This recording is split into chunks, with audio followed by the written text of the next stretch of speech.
Hello guys, welcome back. So in this video we will be learning about the print statements. So for those of you who don't know what the print statements are, basically whatever you enter inside a print statement, it will get printed out as the output. So to better understand that, let's open up IDLE. I'm sure most of you know how to do that. Just go to your Windows search bar and enter an IDLE and it should pop up. So once you open up IDLE, what you see now is your shell. As I mentioned before, you can run only single line commands in the shell. If you want to do a complex program or whatever, you can't do it in the shell. You need an editor for that. How do you make an editor, you ask?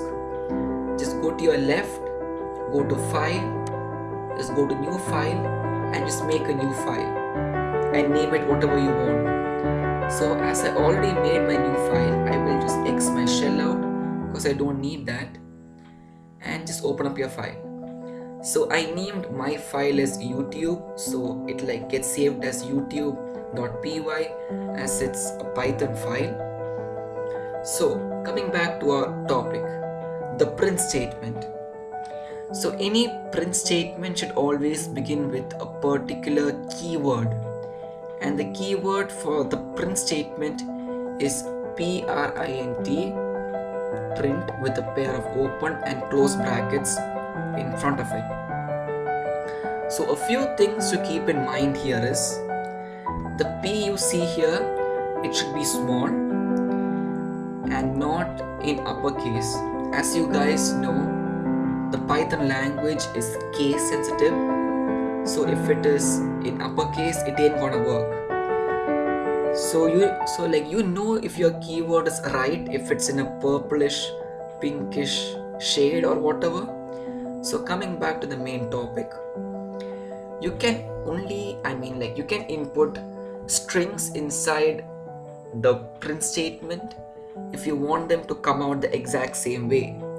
So what I mean by that is, a string is basically anything inside double quotation or single quotation marks. I'm just gonna enter in hi and just go to, whoops, I minimized my file, sorry about that. I'm just gonna go to run and run module, and let's see. Here you go. As you can see, hi gets printed out. So now it is pretty understandable till now. So I'm gonna give in a new command. Let's say I enter it 2 plus 2. What do you think the output will be? Will the output be 4 or will the output be 2 plus 2? There's only one way to find out, right? Let's go to run and just run the module. There you go. The output is 2 plus 2. Why is that, you may ask? As I mentioned before, anything inside a string will be printed out the exact same way. So in case I wanted it to output 4, it should be an integer, not a string. And how do I make it an integer? It's easy, just remove the double quotation marks from both sides and now it's an integer. So now if I'll go to run and run the program, there you go, it outputs 4 as the answer. So now we learn more about the print statements in our next video as we learn about variables. So for this video, I hope you guys understood everything. If you have any doubts, please make sure to leave them down in the comment section below and be sure to answer them. So yeah, that's it for this video. Bye.